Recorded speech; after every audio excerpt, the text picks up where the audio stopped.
오늘 우리에게 주시는 하나님의 말씀은 로마서 11장 1절에서 10절까지의 말씀입니다. 신약성경 253면에 있는 로마서 11장 1절에서 10절까지의 말씀입니다. 다 찾으셨으면 교독 제가 읽겠습니다. 그러므로 내가 말하노니 하나님이 자기 백성을 버리셨느냐? 그럴 수 없느니라. 나도 이스라엘인이요 아브라함 씨에게서 난 자요 베냐민 지파라. 하나님이 그 미리 하신 자기 백성을 버리지 아니하셨나니 너희가 성경이 엘리야를 가리켜 말한 것을 알지 못하느냐. 그가 이스라엘을 하나님께 고발하되 주여 그들이 주의 선지자들을 죽였으며 주의 제단을 헐어버렸고 나만 남았는데 내 목숨도 찼나이다 하니 그에게 하신 대답이 무엇이냐.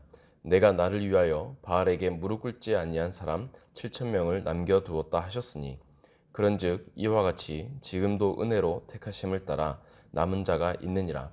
만일 은혜로운 것이 된 것이면 행위로 말미암지 않음이니 그렇지 않으면 은혜가 은혜되지 못하니라. 그런즉 어떠하냐. 이스라엘이 구하는 그것을 얻지 못하고 오직 택하심을 입은 자가 얻었고 그 남은 자를 우둔하여 졌느니라. 기록된 바 하나님이 오늘날까지 그들에게 혼미한 심령과 보지 못할 눈과 듣지 못할 귀를 주셨다함과 같으니라.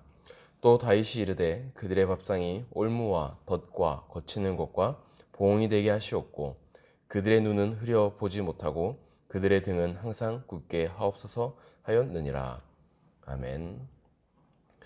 할렐루야. 주님의 은혜와 평강이 우리 모두에게 가득하기를 소망합니다. 오늘 본문은 이스라엘을 향한 하나님의 선택하심과 그 목적에 대해서 설명을 해주고 있는 내용입니다.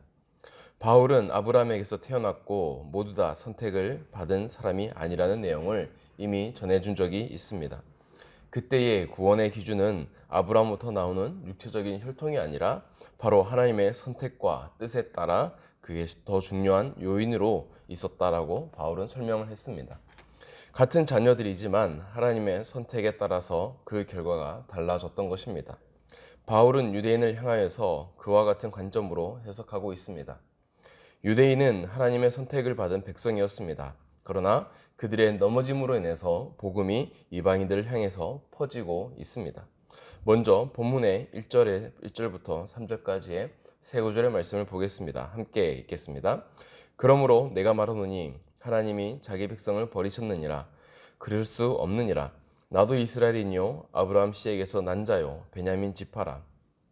하나님이 그 미리 하신 자기 백성을 버리지 아니하셨나니 너희가 성경이 엘리야를 가리켜 말한 것을 알지 못하느냐. 그가 이스라엘을 하나님께 고발하되 주여 그들이 주의 선지자들을 죽였으며 주의 제단을 헐어버렸고 나만 남았는데 내 목숨도 찼나이다 하니. 아멘.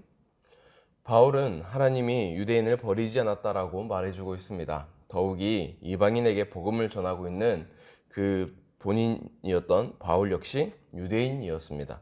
그는 아브라함에서 태어났고 베냐민 지파로서 명확한 유대인의 정체성을 가지고 있는 사람이었습니다. 그러면서 하나님은 자신을 미리 아는 백성을 절대로 버리지 아니하는 분이라고 엘리야를 통해서 설명을 해주고 있습니다. 엘리야가 있던 시대에 엘리야와 바울과 아세라 선지자 850명과의 싸움이 있었습니다. 그는 하나님의 능력으로 승리했습니다. 하지만 당시의 왕과 왕비였던 아합과 이세벨은 하나님의 능력을 경험하고서도 하나님의 뜻에 굽힐 줄 모르는 사람들이었습니다. 오히려 엘리야를 죽이려고 이세벨의 기세가 오히려 더 당당해졌습니다. 그리고 그때 엘리야는 이세벨을 도망쳐서 하나님의 산인 호렙산으로 이제 갔습니다. 그러면서 그는 하나님 앞에 자신의 처지를 설명합니다. 그 내용은 아합과 이세벨이 주의 선지자들 모두 죽였고 이제 자신 하나만 남았다는 것입니다. 그리고 이제 자기마저도 지금 죽임의 위기에 놓여져 있는데 자신은 이전의 조상들과 같은 능력이 없어서 이 백성들을 회개하는데 실패했다고 하나님께 고백하는 내용이 등장합니다. 다시 말하면 자신이 마지막 남은 하나님의 보루라고 생각을 했는데 이제 자신마저도 무너졌고 자신이 죽고 나면 이스라엘에 더 이상 남은 사람이 없다라는 것입니다. 엘리야가 걱정했던 것은 이제 하나님을 믿는 사람들이 이 땅에서 아예 사라져 버릴 위기에 처해 있다는 것입니다. 바로 그때에 하나님께서 엘리야에게 놀라운 말씀을 전해주고 있습니다. 우리 다 같이 오늘 본문의 4절에서 6절까지의 세 구절의 말씀을 함께 읽겠습니다. 그에게 하신 대답이 무엇이냐? 내가 나를 위하여 바알에게 무릎 꿇지 아니하는 사람 7천 명을 남겨두었다 하였으니 그런즉 이와 같이 지금도 은혜로 택하심을 따라 남은 자가 있느니라. 만일 은혜로 된 것이면 행위로 말미암지 않음이니 그렇지 않으면 은혜가 은혜되지 못하느니라. 아멘. 모두가 하나님을 버리고 바알을 선택하고 있었던 그때에 하나님께서 말씀하신 것은 아직 바알에게 무릎 꿇지 아니하는 7천 명이 남겨져 있다는 것입니다. 때를 따라서 그리고 하나님의 선택에 따라서 남겨져 있는 7천 명이 이스라엘 사회 곳곳에 남아 있다고 하나님은 말씀하셨습니다. 바울은 이것을 가리켜서 지금도 하나님의 땅에는 하나님의 뜻에 따라 이 땅에 남은 사람이 있음을 말해주고 있는 것입니다. 유대인 중에서 그리고 이방인 중에서 그리고 어디든지 하나님의 특별한 은혜를 따라 하나님께서 남겨주신 사람들이 곳곳에 있음을 바울은 지적해주고 있는 것입니다. 이것은 그들의 행위와 그들의 노력으로 이루어진 것이 아니라 오직 하나님의 은혜를 따라 하나님의 은혜를 통한 하나님의 선택이라고 볼 수가 있는 것입니다. 지금 바울은 이스라엘 백성들을 설명하면서 지금 이 엘리야의 얘기를 하고 있습니다. 그리고 나서 하나님이 선택하심으로 말미암아 하나님의 택하심으로 말미암아 남아 있는 사람은 여전히 믿음 안에서 남아 있음을 설명해 주고 있는 것입니다.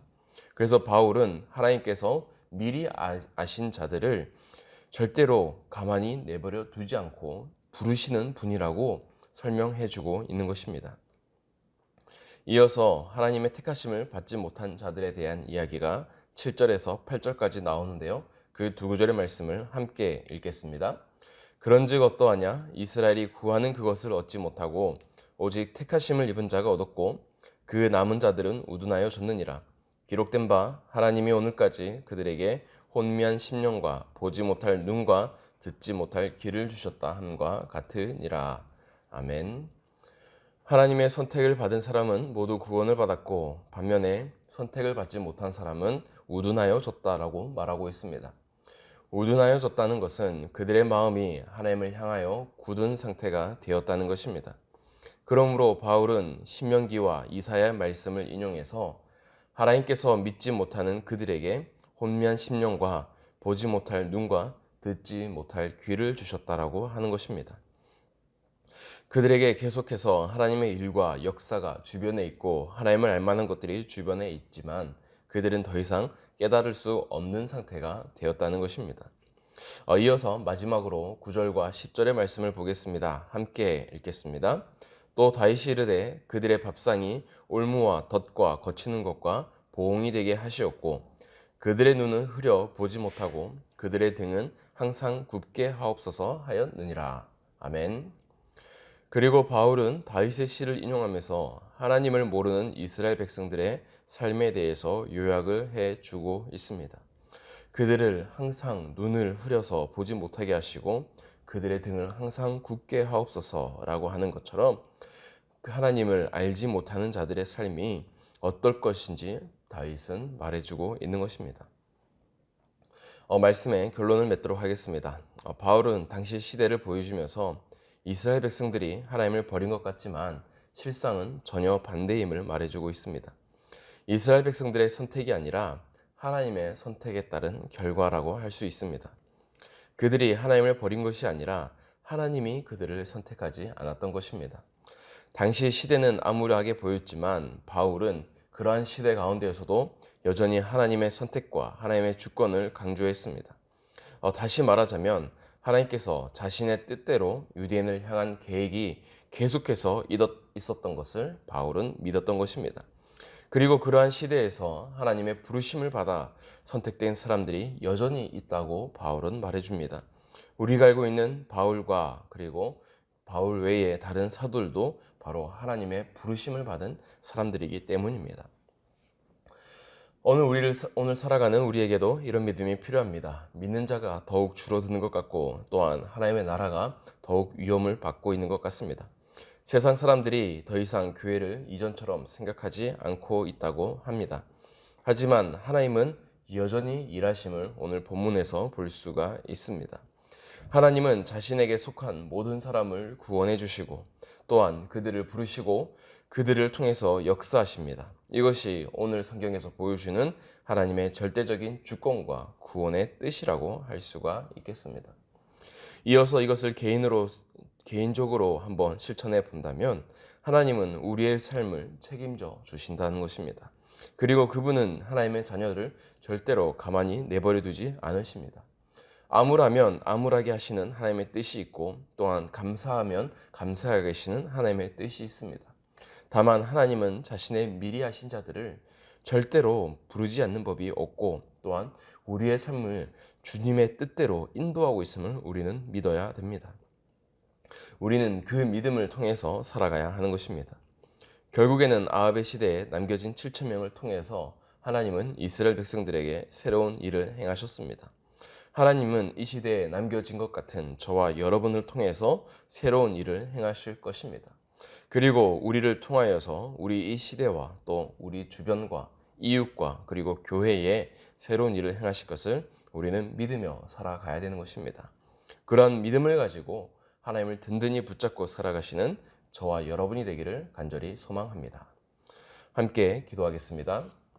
사랑이 많으신 하나님 아버지, 이 시간 하나님 앞에 엎드립니다.